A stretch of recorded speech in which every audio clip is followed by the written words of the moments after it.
എല്ലാവർക്കും നമസ്കാരം. കൈരളി സാഹിത്യം യൂട്യൂബ് ചാനലിലേക്ക് ഏവർക്കും സ്വാഗതം. ഈ വരുന്ന ഓഗസ്റ്റ് 2 സെറ്റ് എക്സാമാണ്. അപ്പോൾ എല്ലാവരും ഈ എക്സാമൊക്കെ പഠിക്കുന്ന തിരക്കിലാണെന്ന് ഞാൻ വിശ്വസിക്കുകയാണ്. നമ്മളിവിടെ ചെറുകഥയുമായി ബന്ധപ്പെട്ട 300 ചോദ്യങ്ങൾ ചർച്ച ചെയ്യാനാണ് ഉദ്ദേശിച്ചത്. അതിൽ 100 ചോദ്യങ്ങൾ നമ്മൾ പൂർത്തീകരിച്ചു കഴിഞ്ഞു. 300 അല്ല, അതിലേറെ ചോദ്യങ്ങൾ നമ്മളിവിടെ ചർച്ച ചെയ്യും. 101ാമത്തെ ചോദ്യം നോക്കാം. ചെകുത്താൻ എന്ന കഥ രചിച്ചത് കാരൂർ. നളിനി കഥാപാത്രമായി വരുന്ന കാരൂരിൻ്റെ കഥ മരപ്പാവകൾ. രാഷ്ട്രീയ പാർട്ടികൾ നൽകുന്ന വാഗ്ദാനങ്ങൾക്കും അവരുടെ പ്രവൃത്തികൾക്കും തമ്മിലുള്ള വൈരുദ്ധ്യത്തെ നിശിതമായി പരിഹസിക്കുന്ന കാരൂരിൻ്റെ കഥ ശിപായിയും അനുജനും. പൂവമ്പഴം എന്ന കഥ രചിച്ചത് കാരൂർ. നമ്മളിപ്പോൾ കാരൂരിൻ്റെ ഏതെല്ലാം കഥകൾ പരിചയപ്പെട്ടു? പൂവമ്പഴം, ശിപായിയും അനുജനും, മരപ്പാവകൾ, ചെകുത്താൻ. ജീവിതത്തിലെ ജീർണതകളെയും വൈകൃതങ്ങളെയും ഹൃദയസ്പർക്കായി ചിത്രീകരിക്കുന്ന കാരൂരിൻ്റെ മുഖത്ത് ഒരു സിനിക്കിൻ്റെ ഭാവമുണ്ട് ഇടയ്ക്കിടെ എന്നഭിപ്രായപ്പെട്ടത് എം അച്യുതൻ. പരാജയ പ്രസ്ഥാനക്കാരനായ കാരൂരിൻ്റെ കഥകളിലെ വിഷാദം ആസന്നമായ സാമുദായിക വിപ്ലവത്തിൻ്റെ മുന്നോടിയാണെന്ന് പ്രസ്താവിച്ചത് കേസരി ബാലകൃഷ്ണപിള്ള. പുള്ളിമാൻ എന്ന കഥ രചിച്ചത് എസ്.കെ. പൊറ്റേക്കാട്. ജീവിത സത്യങ്ങൾക്കു റൊമാൻറ്റിക് പരിവേഷം നൽകുന്ന കഥാകൃത്ത് എന്ന് അഭിപ്രായപ്പെടുന്നത് എസ്.കെ. പൊറ്റേക്കാട്. ഇനി നമുക്ക് എസ്.കെയുടെ പ്രധാന കഥാസമാഹാരങ്ങൾ പരിചയപ്പെടാം. രാജമല്ലി, നിശാഗന്ധി, ഇന്ദ്രനീലം, പത്മരാഗം, മണിമാളിക, രാഗമണ്ഡലം. രാജമല്ലി, നിശാഗന്ധി, ഇന്ദ്രനീലം, പത്മരാഗം, മണിമാളിക, രാഗമണ്ഡലം. അടുത്ത ചോദ്യം. പ്രതിമ എന്ന കഥ രചിച്ചത് എസ്.കെ. പൊറ്റേക്കാട്. പ്രതിമ എസ്.കെ. പൊറ്റേക്കാട്. പൊറ്റേക്കാടിൻ്റെ തെരഞ്ഞെടുത്ത കഥകളുടെ അവതാരിക രചിച്ചത് എം.ആർ. ചന്ദ്രശേഖരൻ. ആരാധന എന്ന കഥ രചിച്ചത് ഉറൂബ്. നിസ്സഹകരണ പ്രസ്ഥാനത്തിൻ്റെ സ്വാധീന ശക്തിയെ ആസ്പദമാക്കി ഉറൂബ് രചിച്ച കഥ നവോന്മേഷം. നിസ്സഹകരണ പ്രസ്ഥാനത്തിൻ്റെ സ്വാധീന ശക്തിയെ ആസ്പദമാക്കി ഉറൂബ് രചിച്ച കഥ നവോന്മേഷം. നിസ്സഹകരണ പ്രസ്ഥാനത്തിൻ്റെ സ്വാധീന ശക്തിയെക്കുറിച്ച് പറഞ്ഞ കഥ നവോന്മേഷം. പടച്ചോൻ്റെ ചോറ് എന്ന കഥയിലെ മുഖ്യ കഥാപാത്രം മൗലവി. ഗോപാലൻ നായരുടെ താടി എന്ന കഥയുടെ കർത്താവ് ഉറൂബ്. ഉറൂബിൻ്റെ കൊടുങ്കാറ്റിൽ എന്ന കഥ സ്റ്റീഫൻ ക്രെയിൻ്റെ ഓപ്പൺ ബോട്ടിനെ സ്മരിപ്പിക്കുന്നു എന്ന് അഭിപ്രായപ്പെട്ടത് എം അച്യുതൻ. ഭാവഗീതത്തോട് ചെറുകഥയെ അടുപ്പിച്ച ആളാണ് ഉറൂബ് എന്നഭിപ്രായപ്പെട്ടത് ജി.എൻ. പണിക്കർ. ഇനി ഉറൂബിൻ്റെ പ്രധാന കഥകൾ നോക്കാം. ചരിത്രം ആവർത്തിക്കുന്നു, അച്ഛൻ്റെ മകൻ, വെളുത്ത കുട്ടി, വാടക വീടുകൾ, രാച്ചിയമ്മ. ചരിത്രം ആവർത്തിക്കുന്നു, അച്ഛൻ്റെ മകൻ, വെളുത്ത കുട്ടി, വാടക വീടുകൾ, രാച്ചിയമ്മ. ലളിതാംബിക അന്തർജനം ആദ്യം പ്രസിദ്ധപ്പെടുത്തിയ കഥ യാത്രാവസാനം. അപ്പോൾ ഒരു കാര്യം ചിന്തിക്കുക, ആദ്യം പ്രസിദ്ധപ്പെടുത്തിയ കഥയാണ്, പക്ഷെ കഥയുടെ പേര് നോക്കൂ, അവസാനം എന്ന വാക്കാണ് കഥയിലുള്ളത്. യാത്രാ അവസാനം. മിണ്ടാപ്രാണികൾ എന്ന കഥ രചിച്ചത് നാഗവള്ളി ആർ.എസ്. കുറുപ്പ്. 1967 കേരള സാഹിത്യ അക്കാദമി പുരസ്കാരം ലഭിച്ച ഇ.എം. കോവൂരിൻ്റെ കഥ അച്ചിങ്ങയും കൊച്ചുരാമനും. പെൺബുദ്ധി എന്ന കഥ രചിച്ചത് ആരാണ്? കെ. സരസ്വതിയമ്മ. 1978 കേരള സാഹിത്യ അക്കാദമി പുരസ്കാരം നേടിയ വെട്ടൂർ രാമൻ നായരുടെ കഥാസമാഹാരം പുഴ. പാമ്പാട്ടി എന്ന ചലച്ചിത്രത്തിലെ കഥയോട് കടപ്പെട്ടിട്ടുള്ള നാഗവള്ളി ആർ.എസ്. കുറുപ്പിൻ്റെ കഥ വരണമാല. പുളിമാനയുടെ കൃതികൾക്ക് അവതാരിക രചിച്ചത് എൻ. കൃഷ്ണപിള്ള. മലയാളത്തിൽ ആദ്യമായി പട്ടാളക്കഥകൾ രചിച്ചത് വെട്ടൂർ രാമൻ നായർ. ഫുഡ് റൂൾ എന്ന കഥ രചിച്ചത് പോഞ്ഞിക്കര റാഫി. കേസു നീട്ടി എന്ന കഥ രചിച്ചത് CA കിട്ടുണ്ണി. ആരുടെ കേസാണ് നീട്ടിയത്? CA കിട്ടുണ്ണിയുടെ എന്ന് ഓർത്തു വയ്ക്കാം. നിങ്ങൾക്ക് സാധിക്കുന്ന തരത്തിൽ ഈ രചയിതാവിൻ്റെയും കൃതിയുടെയൊക്കെ പേര് ചെറിയ ചെറിയ അർത്ഥങ്ങളൊക്കെ കൊടുത്ത് ഓർത്ത് വയ്ക്കാനായിട്ട് ശ്രമിക്കണം. അച്ഛൻ്റെ വെന്തിഞ്ഞ ഇന്ന എന്ന കഥ രചിച്ചത് TKC വടുതല. അച്ഛൻ്റെ വെന്തിഞ്ഞ ഇന്ന എന്ന കഥ രചിച്ചത് TKC വടുതല.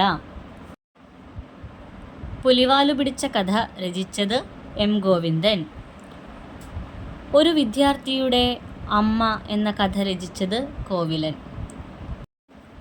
വിലക്കപ്പെട്ട കഞ്ഞി എന്ന കഥ രചിച്ചത് നന്ദനാർ. 1981 ചെറുകഥാ മത്സരത്തിൽ പുരസ്കാരം ലഭിച്ച KT മുഹമ്മദിൻ്റെ കഥ കണ്ണുകൾ. പ്രധാനപ്പെട്ട ചോദ്യമാണ്. ഡയറിക്കുറിപ്പിൻ്റെ രീതിയിൽ VT നന്ദകുമാർ രചിച്ച കഥ 4 കഥകൾ. ബ്രിഗേഡിയൻ കഥകൾ രചിച്ചത് മലയാറ്റൂർ. ബുദ്ധിമതി എന്ന കഥ രചിച്ചത് ആരാണ്? P അയ്യനേത്ത്. P അയ്യനേത്തിൻ്റെ കൃതിയാണ് ബുദ്ധിമതി. മാണിക്യം വിഴുങ്ങിയ കണാരൻ എന്ന കഥയുടെ കർത്താവ് UA ഖാദർ. മാണിക്യം വിഴുങ്ങിയ കണാരനെ കുറിച്ച് പറഞ്ഞത് UA ഖാദർ. തൃക്കോട്ടൂർ കഥകൾ രചിച്ചത് UA ഖാദർ. തൃക്കോട്ടൂർ കഥകൾ രചിച്ചത് UA ഖാദർ.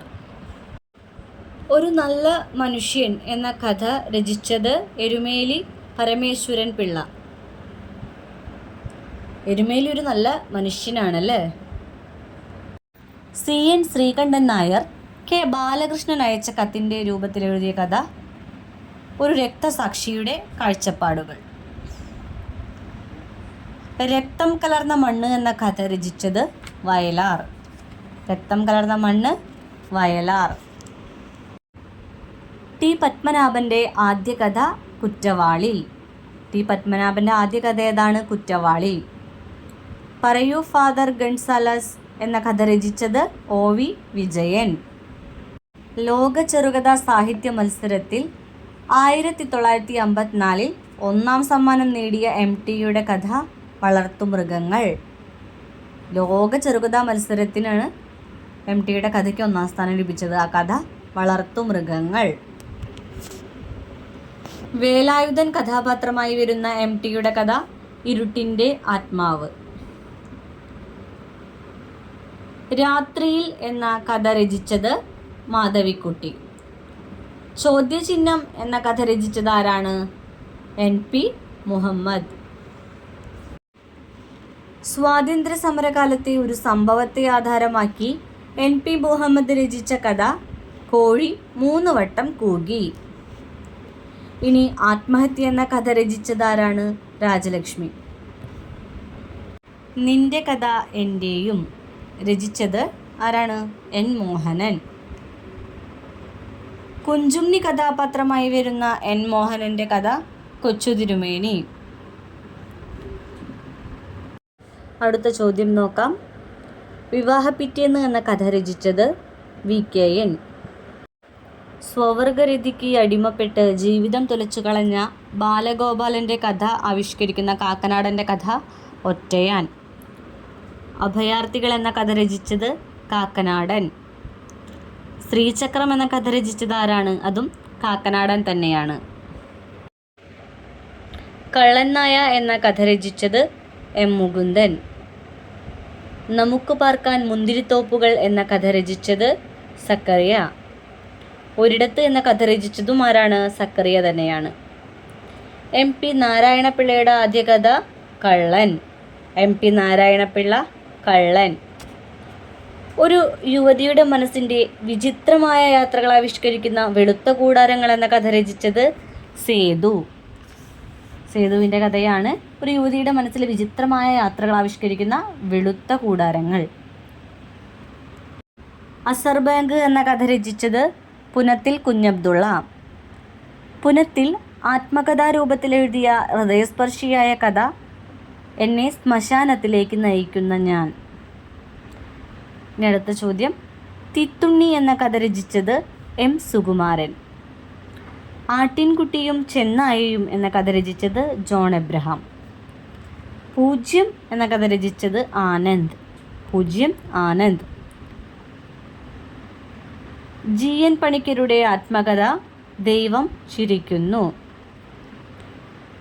ഡോബർമാൻ എന്ന കഥ രചിച്ചത് C രാധാകൃഷ്ണൻ. ഒരു പിടി ചോറ് എന്ന കഥ രചിച്ചത് E വാസു. സർപ്പം എന്ന കഥയുടെ കർത്താവ് മുണ്ടൂർ കൃഷ്ണൻകുട്ടി. ഒരിക്കൽ കൂടി എന്ന കഥയുടെ കർത്താവ് KL മോഹനവർമ്മ. വേനൽ എന്ന കഥയുടെ കർത്താവ് പെരുമ്പടവം ശ്രീധരൻ. അപരൻ എന്ന കഥ രചിച്ചത് പത്മനാഭൻ. അപരൻ പത്മനാഭൻ. പേമ്പി എന്ന കഥ രചിച്ചത് P വത്സല. സുഗന്ധി എന്ന കഥ രചിച്ചത് സാറ തോമസ്. 25 വർഷത്തിനു ശേഷം എന്ന കഥ രചിച്ചത് ആരാണ്? ജോർജ് ഓണത്തൂർ. ഉദ്യോഗപർവം എന്ന കഥ രചിച്ചത് SK വസന്തൻ. വസന്തമാഷാണ് ഉദ്യോഗപർവം എന്ന കഥ രചിച്ചത്. ചിദംബരം എന്ന കഥ രചിച്ചത് CV ശ്രീരാമൻ. വാസ്തുഹാര എന്ന കഥയുടെ കർത്താവ് ആരാണ്? CV ശ്രീരാമൻ തന്നെയാണ്. ശിശു എന്ന കഥ രചിച്ചത് ആരാണ്? NS മാധവൻ. അദ്ദേഹത്തിൻ്റെ പ്രസിദ്ധമായ മറ്റൊരു കൃതി ഉണ്ട് അല്ലേ? ഏതാ? ഹ്യുഗിറ്റ. ഹ്യുഗിറ്റ എന്ന കൃതി പ്രസിദ്ധീകരിച്ച വർഷം 1993. ബാബറി മസ്ജിദ് തകർന്ന ദിവസം ഒരു പത്രം ഓഫീസിൽ നടക്കുന്ന ചില സംഭവ വികാസങ്ങൾ ആവിഷ്കരിക്കുന്ന തിരുത്ത് എന്ന കഥ രചിച്ചത് NS മാധവൻ. തിരുത്ത് NS മാധവൻ. ചൂളൈമേട്ടിലെ ശവങ്ങൾ എന്ന കഥാസമാഹാരം ആരുടേതാണ്? NS മാധവൻ. വേലായുധൻ എന്ന കമ്മ്യൂണിസ്റ്റും വിപ്ലവകാരിയുമായ നേതാവിൻ്റെ തുടർച്ച ആവിഷ്കരിക്കുന്ന ദ്വാരപാലകൻ എന്ന കഥ രചിച്ചത് N പ്രഭാകരൻ. ദ്വാരപാലകൻ എന്ന കഥ എഴുതിയത് N പ്രഭാകരൻ. അതിൽ ആരെക്കുറിച്ചാണ് പറയുന്നത്? വേലായുധൻ. അച്ഛൻ ഉറങ്ങുന്നില്ല എന്ന കഥ രചിച്ചത് UK കുമാരൻ. ആ ഒരു കുഞ്ഞ് കുമാരൻ ആലോചിക്കുകയാണ് അച്ഛൻ എന്താണ് ഉറങ്ങാത്തത് എന്ന് നിങ്ങൾ തമാശയ്ക്ക് ചിന്തിക്കുക. കുടുംബപുരാണം എന്ന കഥയുടെ കർത്താവ് UK കുമാരൻ. അച്ഛൻ ഉറങ്ങുന്നില്ല, അതുപോലെ തന്നെ കുടുംബ പുരാണം, ഇതൊക്കെ എഴുതിയത് UK കുമാരൻ. പാപത്തറ എന്ന കഥാസമാഹാരം ആരുടേതാണ്? സാറ ജോസഫ്. ഏവർക്കും അറിയുന്ന ഒരു ചോദ്യമാണ്. പെണ്ണെഴുത്തിനെ സംബന്ധിച്ച ഒരു സങ്കല്പം മുന്നോട്ട് വയ്ക്കുന്നതായി സച്ചിദാനന്ദൻ സൂചിപ്പിക്കുന്ന കഥ മുടിത്തെയ്യം ഉറയുന്നു. വേനലിൽ വീണ ഒരു മഴത്തുള്ളി എന്ന കഥ രചിച്ചത് ഗ്രേസി. പുരുഷനായി മാറിയ ഒരു യുവതിയുടെ കഥ ആവിഷ്കരിക്കുന്ന ഗ്രേസിയുടെ കഥ പ്രവാസിയുടെ ജനനം. ഗ്രേസി പ്രവാസി, അങ്ങനെ ആലോചിക്കുക. ഗ്രേസിയുടെ കഥ പ്രവാസിയുടെ ജനനം. ഗ്രാമയക്ഷി എന്ന കഥ രചിച്ചത് ചന്ദ്രമതി. ചതുരങ്ങൾ എന്ന കഥ രചിച്ചത് മാനസി. ഒറ്റക്കോലം എന്ന കഥ ആരാണ് രചിച്ചത്? നളിനി ബേക്കൽ. ഒറ്റക്കോലം നളിനി. പൈഡ് പൈപ്പർ എന്ന നാടോടി കഥയുമായി ബന്ധപ്പെട്ട് മേതിൽ രാധാകൃഷ്ണൻ രചിച്ച കഥ സംഗീതം ഒരു സമയകലയാണ്. ശൈലജയും ലാറസ് പക്ഷികളും എന്ന കഥ രചിച്ചത് മേതിൽ രാധാകൃഷ്ണൻ. സാഹിത്യമഞ്ജരി എന്ന കഥ രചിച്ചത് ആരാണ്? KP നിർമ്മൽകുമാർ. നമുക്ക് അടുത്ത ചോദ്യം നോക്കാം. ആദിശേഷൻ. ആദിശേഷൻ എന്ന കഥ രചിച്ചത് SV വേണുഗോപാൽ നായർ. SV വേണുഗോപൻ നായർ. കാള എന്ന കഥ രചിച്ചത് TV കൊച്ചുഭാവ. TV കൊച്ചുഭാവയുടെ കൃതിയാണ് കാള. ലോഹച്ചിറകുള്ള ശലഭം എന്ന കഥ രചിച്ചത് P സുരേന്ദ്രൻ. ഈ ലോഹച്ചിറകുള്ള ശലഭം എവിടെയാണെന്ന് ജസ്റ്റ് ആലോചിക്കുക. അത് ഹരിത വിദ്യാലയത്തിലാണ് ഉള്ളതെന്നും കൂടി ചിന്തിക്കുക. ഹരിത വിദ്യാലയം എന്ന ചെറുകഥ സമാഹാരത്തിൻ്റെ കർത്താവ് P സുരേന്ദ്രൻ. തല എന്ന കഥ രചിച്ചത് ശിഹാബുദ്ദീൻ പൊയ്ത്തുംകടവ്. അദ്ദേഹത്തിൻ്റെ കൃതി തല. ചെറുകഥയുമായി ബന്ധപ്പെട്ട 200 ചോദ്യങ്ങൾ നമ്മൾ പൂർത്തിയാക്കി കഴിഞ്ഞു. ബാക്കി ചോദ്യങ്ങൾ നമുക്ക് അടുത്ത എപ്പിസോഡിൽ ചർച്ച ചെയ്യാം. എല്ലാവരും നന്നായി പഠിക്കാനായിട്ട് ശ്രമിക്കുക. നമുക്ക് അടുത്ത വീഡിയോയിൽ വീണ്ടും കാണാം.